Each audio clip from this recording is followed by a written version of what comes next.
Bună, dragii mei! Bine ați venit la Taroterapia! Astăzi avem o citire interactivă. Vom explora împreună cum se simte fără tine persoana la care te gândești. Așadar, este o citire dedicată celor dintre voi care s-au separat, s-au despărțit de o persoană dragă sau celor dintre voi care nu comunică în prezent cu această persoană care vă interesează. Avem două variante de citire. Pentru primul grup avem oracolul nopții, pentru grupul 2 avem oracolul momentelor mistice și, ca de obicei, vă rog, folosiți-vă intuiția pentru a face această alegere, luați doar ceea ce simțiți că rezonează. Găsiți aceste oracole și seturile de tarot pe care le vom folosi pe site-ul www.taroterapia.ro și tot pe site cursul de tarot intuitiv cu metoda Taroterapia. Învață tarotul în 4 ore. Sunt aici cu cei dintre voi care au ales grupul 1, oracolul nopții, și vom folosi de asemenea tarotul viceversa și explorăm cum se simte acum persoana care te interesează, cum se simte în lipsa ta. Haideți să vedem ce a apărut aici.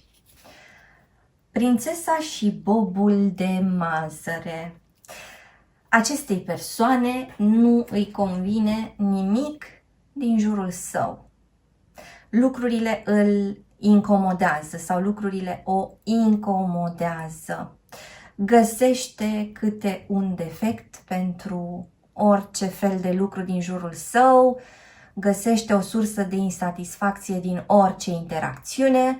Nu-i convine ce se întâmplă nici pe partea profesională, nu-i convine ce se întâmplă cu banii săi, cu planurile sale de creștere, nu-i convine ce se întâmplă în zona sa sentimentală. Este o persoană care parcă tot caută chichițe în orice. Este o persoană care nu reușește să vadă lucrurile într-un mod echilibrat acum. Este cineva care are tot felul de criterii. Această persoană parcă s-a înstrăinat în propria minte, în absența ta. Este o persoană care parcă și-ar căuta un soi de companie și orice fel de persoană care vine către el sau către ea pare să fie o persoană nepotrivită. Și de asemenea mai simt că această persoană compară de fapt pe oricine cu tine, ascultătorule.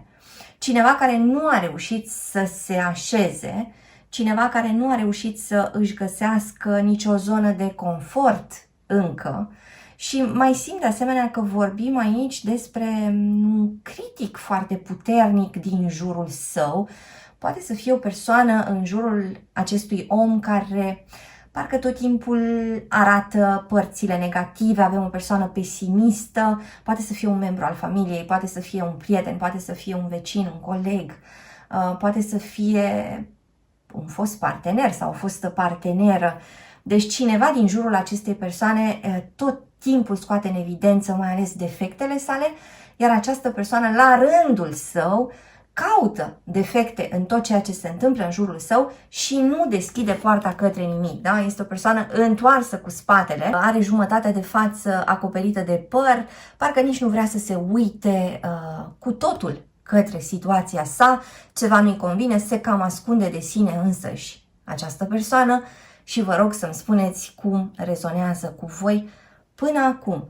Explorăm în continuare cum se simte el sau ea în absența ta și haideți să vedem din tarotul viceversa.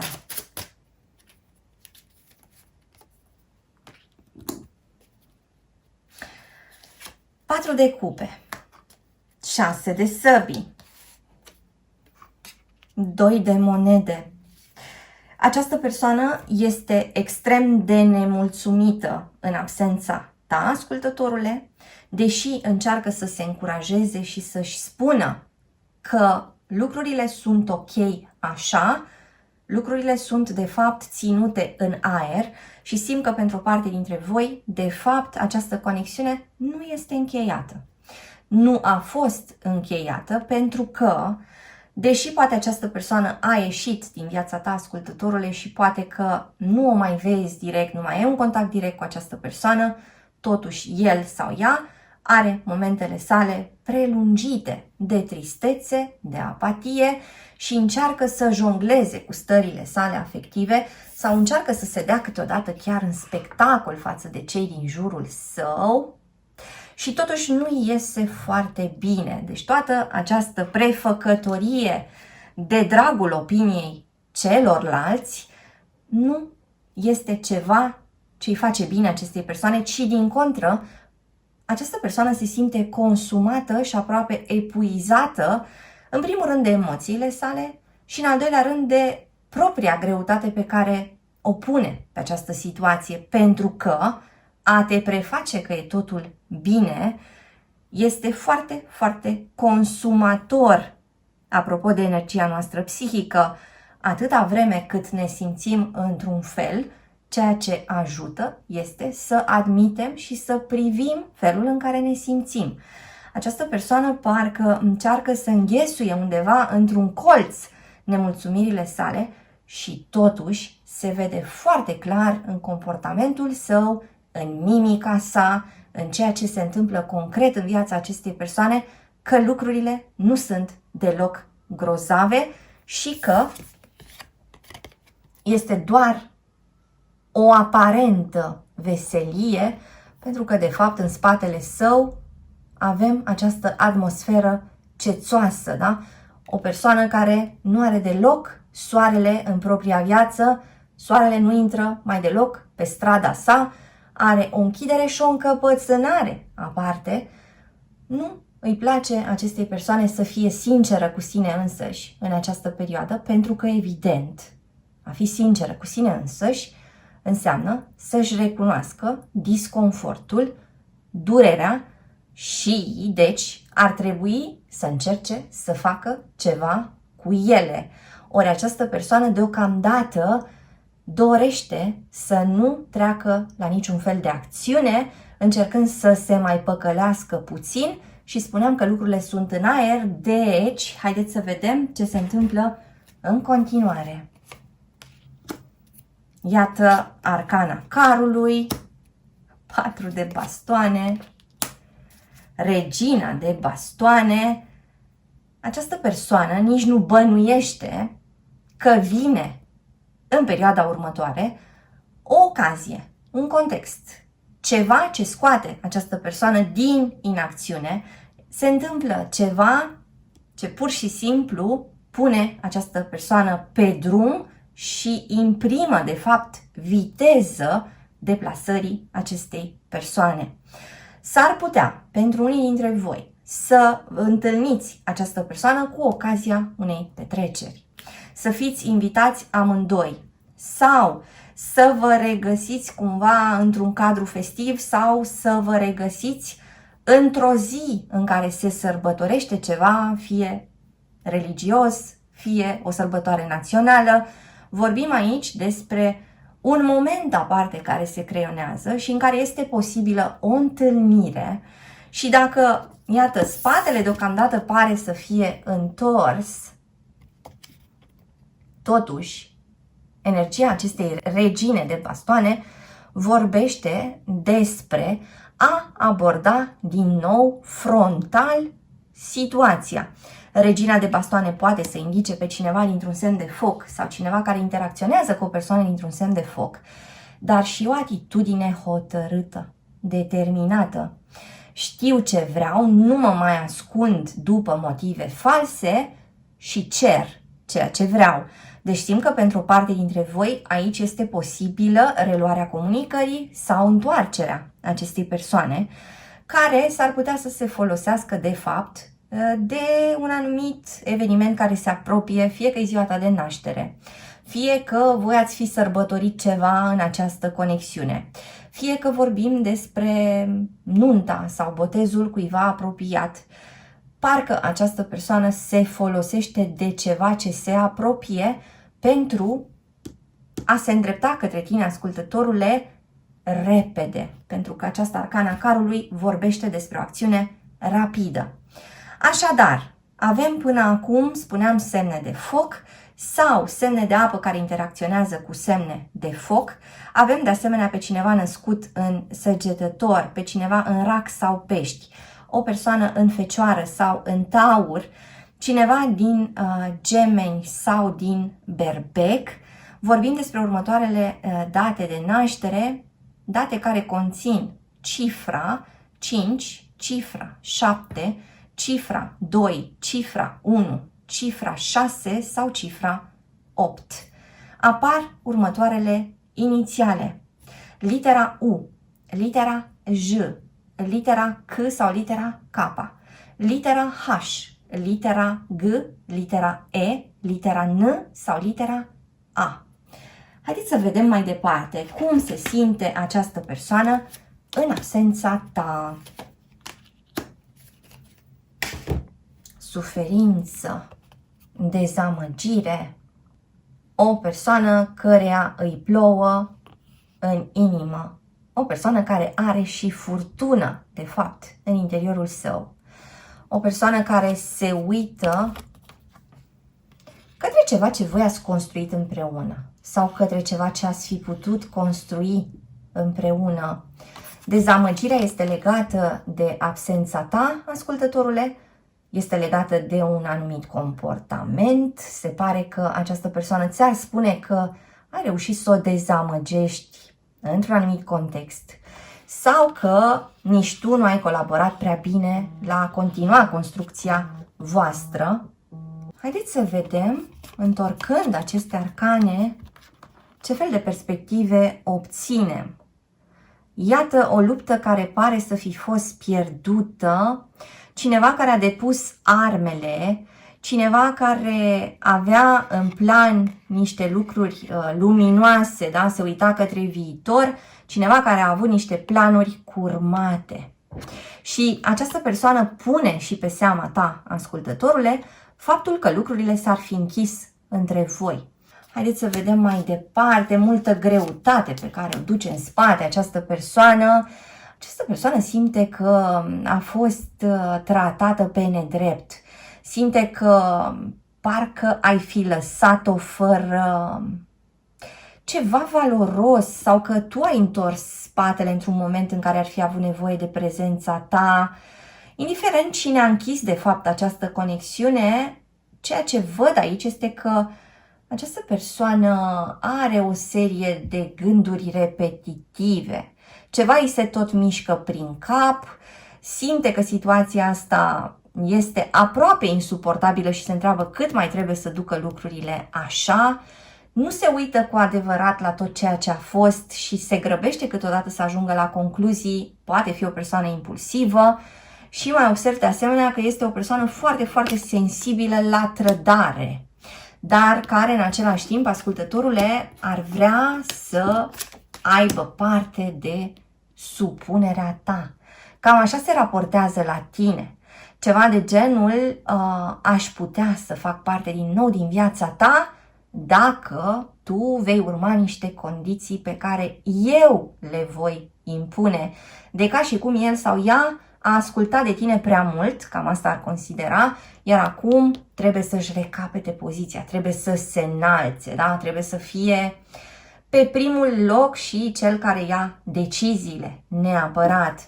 Haideți să vedem mai departe energia diavolului, dar avem un diavol întors.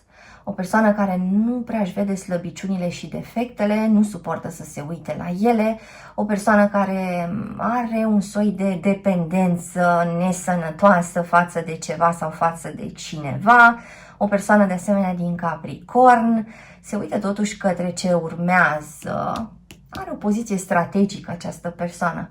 Ceva pune la cale el sau ea în privința ta. Îți mulțumesc că ai fost cu mine astăzi, te aștept și data viitoare. Între timp, hai pe www.taroterapia.ro. Găsești aici cursuri de tarot cu metoda taroterapia, citiri personalizate, seturi de tarot, oracole, cărți și alte surprize. Dă un like, lasă un comentariu și abonează-te la acest canal dacă ți-a plăcut acest video, iar până data viitoare să ai grijă de tine! Sunt aici cu grupul 2, cu cei dintre voi care au ales acest oracol al momentelor mistice. Folosim acest oracol pentru citire și folosim de asemenea tarotul viceversa. Cum se simte acum, în absența ta, persoana la care te gândești?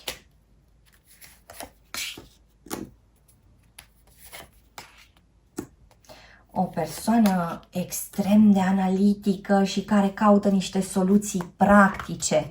Persoana asta este cu gândul la niște discuții dintre voi. Este o persoană care simt că are un soi de fir logic în legătură cu ceea ce s-a întâmplat între voi doi. Încearcă să-și ofere niște perspective suplimentare, dar este și o persoană care caută neapărat niște explicații. Este cineva care așteaptă niște vești, niște noutăți și mă întreb cum rezonează cu voi până acum. Haideți să vedem, întorcând aceste arcane. Această persoană caută să facă lumină asupra unor neînțelegeri dintre voi doi. Posibil ca situația în care vă găsiți voi astăzi, fie că nu comunicați, fie că deja ați vorbit despre o separare, despre o despărțire, să fi fost generată și de niște lucruri nevorbite, neînțelese, de niște interpretări pe care fiecare dintre voi le-a făcut în legătură cu situația. Și e posibil ca voi, în urma acestor neînțelegeri, să vă fi supărat, să fi întors spatele și să fi înghețat comunicarea sau manifestarea afectuoasă sau să fi decis o perioadă de pauză. Mai simt aici în alte cazuri. Haideți să vedem mai departe cum se simte acum această persoană în absența ta, ascultătorule.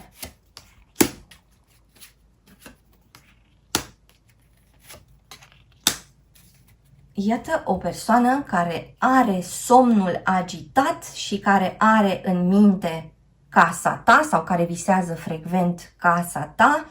O persoană care doarme profund și la un moment dat se trezește foarte speriată pentru că ceva capătă niște proporții înspăimântătoare în interiorul psihicului său.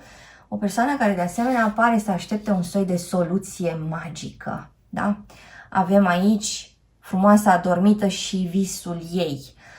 Cineva care parcă așteaptă să vină dinspre tine ceva, ascultătorule, tu care ar trebui să te duci și să salvezi această persoană sau visează frecvent această persoană că tu ai salva-o și în același timp simt că persoana asta rămâne atât de mult în cap, în mintea sa și are atâtea strategii active încât pur și simplu nu mai are suficientă claritate să vadă lucrurile așa cum stau ele în realitate.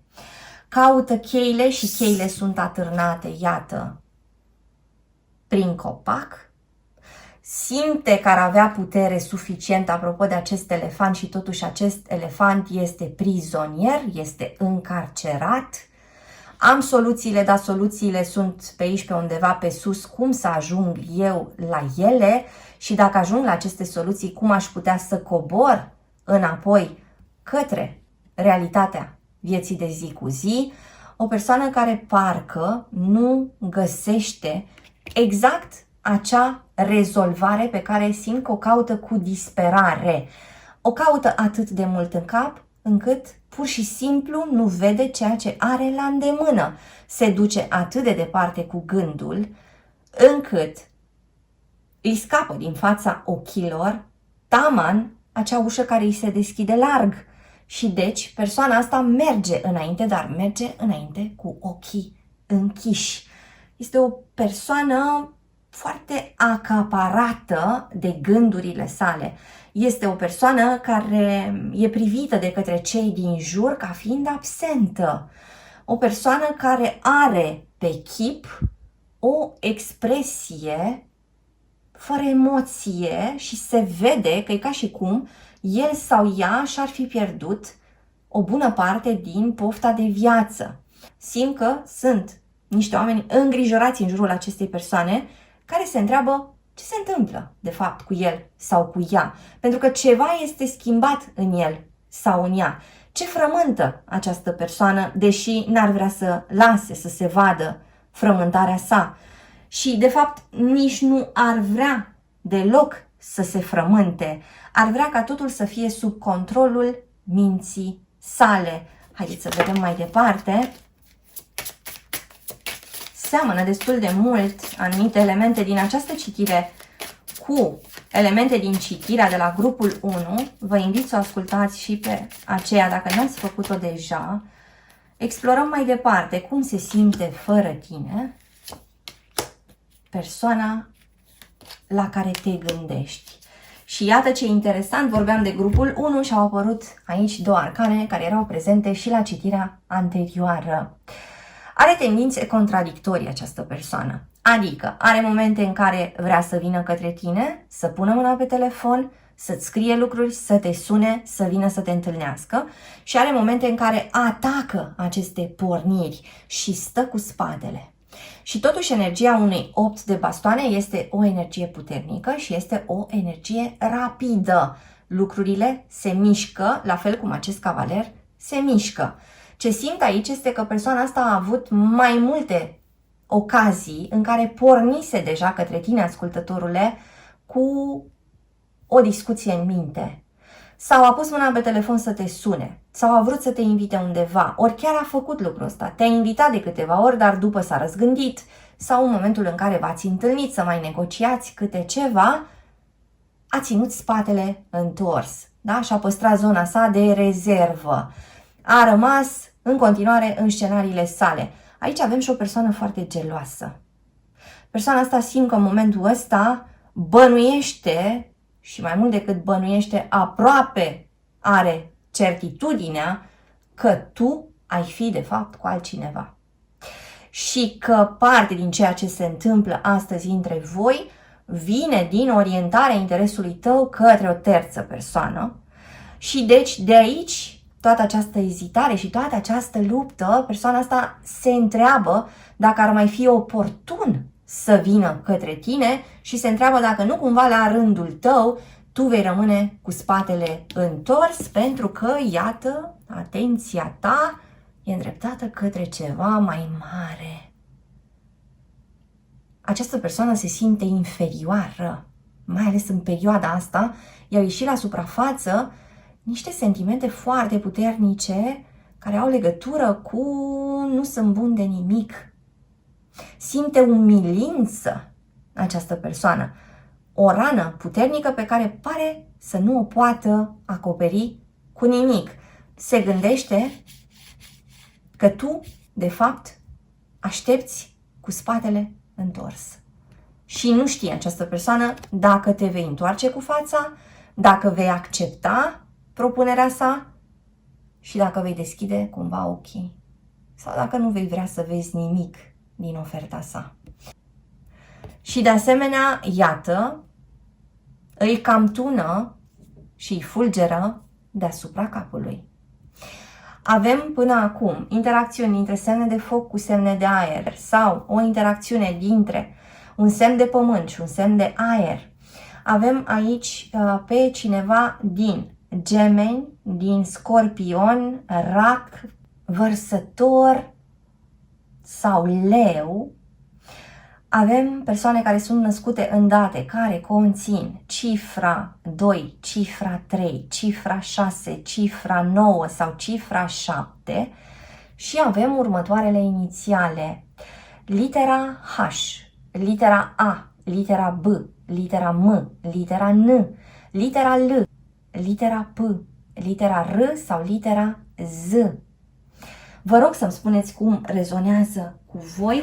Haideți să vedem mai departe cum se simte această persoană în lipsa ta.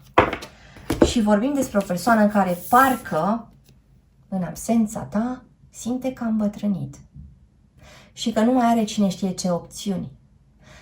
O persoană care pare resemnată, dar în același timp, în mintea sa, se întâmplă toate aventurile lumii. Cineva care are nevoie să se refacă după acest incendiu, dar cineva care nu observă totuși că pericolul este aproape. Pericolul are legătură cu emoțiile sale, pericolul are legătură cu energia feminină, care poate să fie seducătoare și acaparatoare. Pericolul are legătură cu a veni către tine și a pierde controlul, atenție. Și de asemenea avem aici această energie care are legătură cu planificarea, cu ceea ce urmează. Energia masculină vrea să dețină controlul. Energia masculină, ca și la grupul 1, pune la cale ceva. Îți mulțumesc că ai fost cu mine astăzi, te aștept și data viitoare. Între timp, hai pe www.taroterapia.ro. Găsești aici cursuri de tarot cu metoda taroterapia, citiri personalizate, seturi de tarot, oracole, cărți și alte surprize. Dă un like, lasă un comentariu și abonează-te la acest canal dacă ți-a plăcut acest video, iar până data viitoare să ai grijă de tine!